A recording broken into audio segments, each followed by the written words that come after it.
सुबह वाली वीडियो में हम डिस्कस कर रहे थे कि किस तरह से भारत की ताकत वर्ल्ड स्टेज के ऊपर लगातार तेजी से बढ़ रही है। एंड अगेन इस वीडियो में हम एक और गुड न्यूज डिस्कस करने वाले हैं जो कि भारत और टर्की को लेकर आ रही है।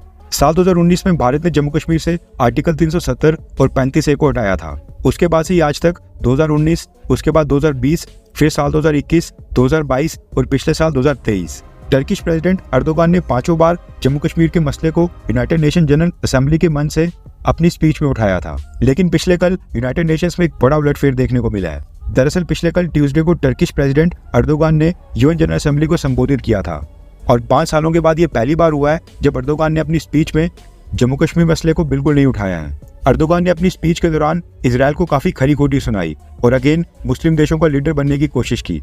लेकिन सरप्राइजिंगली जम्मू कश्मीर मसले को इस बार अर्दोगान ने स्किप किया और ये भारत के लिए बहुत ही बड़ी डिप्लोमेटिक विन मानी जा रही है। वैसे आप में से शायद ही ज्यादा लोगों को पता नहीं होगा कि टर्की एक समय के ऊपर भारत को वीटो दिलाने के लिए भी हमारा साथ देता था।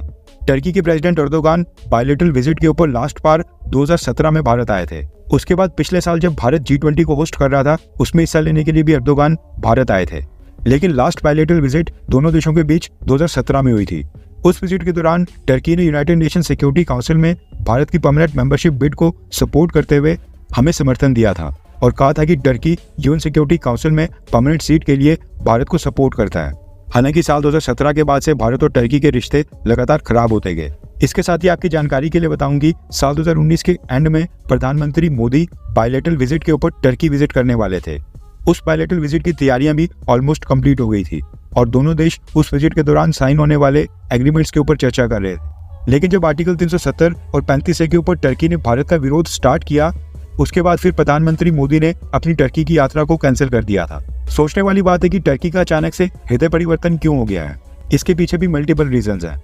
टर्की की अर्थव्यवस्था लगातार नीचे गिर रही है, जिसके चलते टर्की को बाकी देशों के साथ अपने इकोनॉमिक टाइज मजबूत करने हैं, जिसके लिए टर्की की सरकार ब्रिक्स संगठन को ज्वाइन करना चाहती है। टर्की ने ब्रिक्स की मेंबरशिप के लिए अप्लाई भी किया है। भारत ब्रिक्स के फाउंडिंग मेंबर्स में से एक है और भारत की रजामंदी के बिना टर्की ब्रिक्स का मेंबर नहीं बन सकता है। इसलिए टर्की को भारत का समर्थन चाहिए।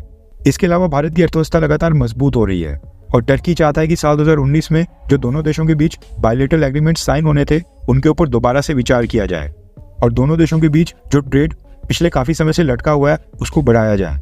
इसके अलावा भारत के टूरिस्ट टर्की के लिए काफी इंपॉर्टेंट हो गए हैं। पिछले साल 2023 की बात करें तो भारत के 2,74,000 टूरिस्ट साल 2023 में टर्की गए थे। ऐसे में अगर भारत के लोगों ने भी अगर मालदीव्स की तरह टर्की को इग्नोर करना स्टार्ट किया तो ये नंबर आधा भी नहीं रहेगा और टर्की की गवर्नमेंट को काफी बड़ा नुकसान हो सकता है। एंड सबसे इंपॉर्टेंट, पाकिस्तान की इकोनॉमी का लगातार नीचे गिरना। पाकिस्तान लगातार कमजोर हो रहा है, इसलिए भारत के साथ अच्छे रिलेशंस टर्की के लिए ज्यादा बेटर ऑप्शन है। बस यही कुछ कारण हो सकते हैं कि जिनकी वजह से टर्की की कश्मीर पॉलिसी में चेंज देखने को मिला है। लेकिन हमें यह नहीं भूलना चाहिए कि अर्दोगान के अंदर मुस्लिम कंट्रीज का खलीफा बनने का भूत कभी भी आ सकता है।